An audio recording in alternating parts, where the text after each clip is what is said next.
Shalom. I'm Rabbi Davidovich, speaking to you on behalf of the webyeshiva.org, speaking to you from Efrat, Israel. I'm going to talk about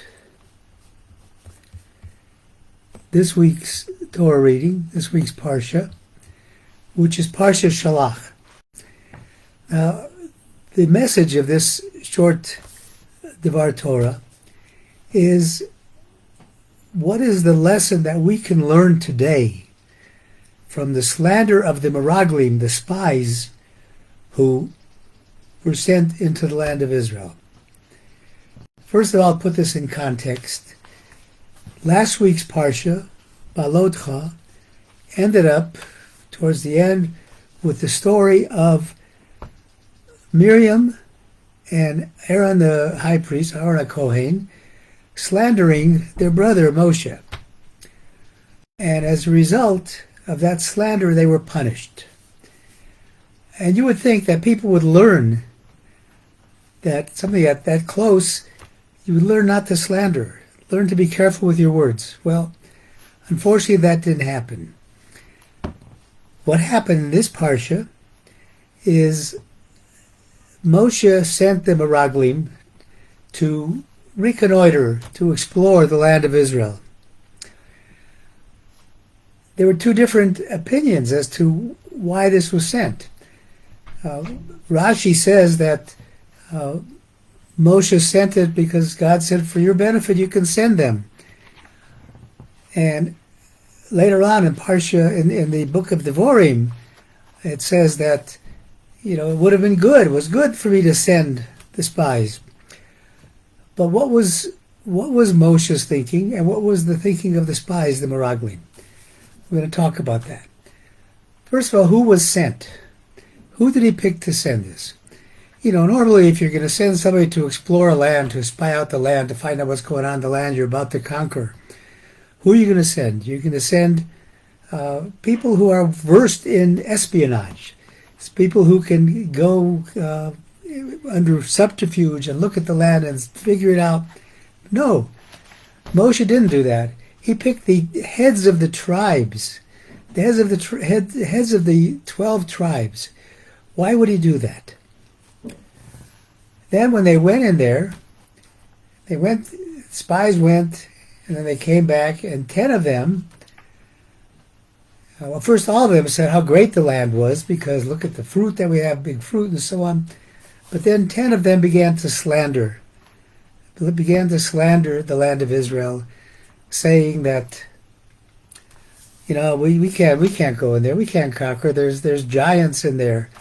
It's a land that eats up its people. We're like grasshoppers there. We can't possibly go in and conquer this land. So they're saying all these bad things, all except 2 of the spies. And as a result, what happened? They were punished.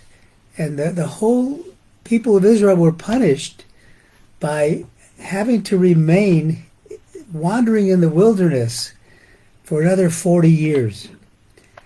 According to the initial plan,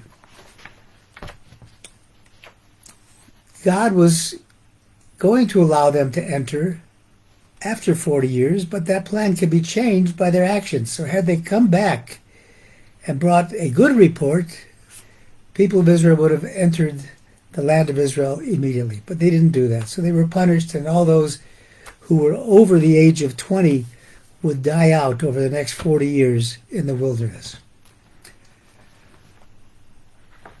What were the differences in the concepts as to why Moses sent them and to why the spies thought they were sent? Moses understood that they were going to a land that was full of negative influences, negative spiritual influences, a lot of idol worship. We had Amalek living in that land. The Canaanites, the Torah tells us don't do what the Canaanites were doing.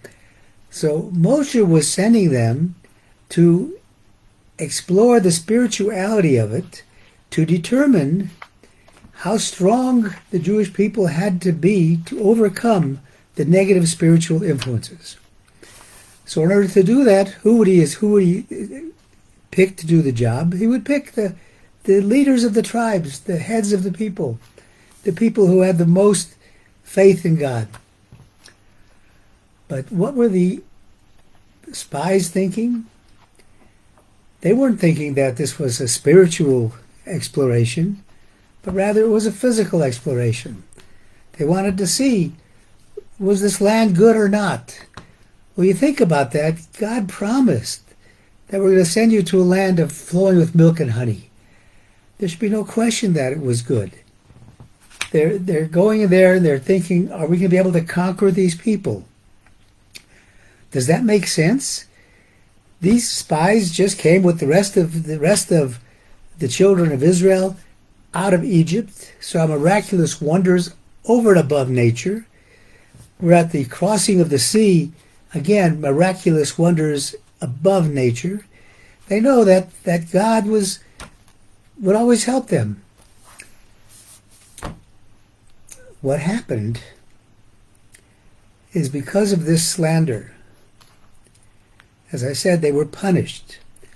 But why would these holy people, the heads of the tribes, even come back with a slanderous report?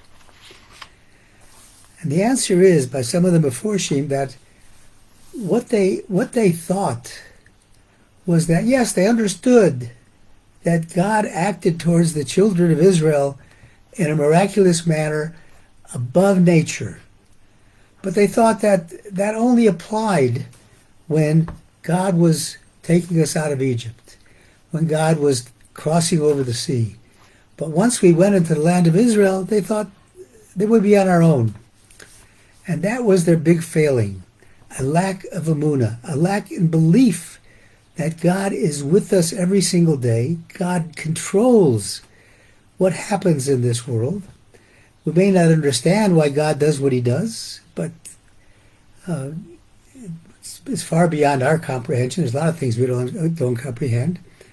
But we have to correct what the spies did, what the Meraglim did, and not fall into the trap of thinking that, yes, God created the world, he did all these wonders, but he's on vacation now. God forbid. He's not on vacation. And he wasn't on vacation. And he wasn't on vacation when they walked into the land of Israel to explore it. But their lack of emunah, their lack of faith in God, their lack of faith in the presence of God in their everyday life is what caused their punishment. The land of Israel is a special land, different than any other land in the world. And in this land, it is imbued with holiness. Holiness permeates the land. It's kedusha of the land. The spies needed to realize that kedusha, that holiness, is always there, and that this is the land that God is looking at every single day of the year. His eyes are upon it, as the Torah says. There's a story I'll just close with about how important belief in the presence of God today is. There was once a Jewish person at West Point who was sitting in a lecture about military strategies, and the general went through all of the various battles of the world and tried to talk to his students about military strategy. This Jewish fellow raised his hand and says, "General, I have a question. Why didn't you talk about the battles in Israel?" General says, "See me after class." He goes after class to see him. He says, "The reason I didn't talk about the battles of Israel is here at West Point, we teach military strategy. We don't teach miracles. We don't teach about miracles. The land of Israel is a land of miracles every single moment of the day. And we have to have that emunah. We have to have that belief that God is with us constantly, not only in Israel, especially in Israel, but also in the rest of the world. God has not abandoned the world. So that is my message for us, that we can learn from this Torah today, that God is playing an ever-present role in the world. Thank you for listening on behalf of the webyeshiva.org. I wish everybody a wonderful Shabbat.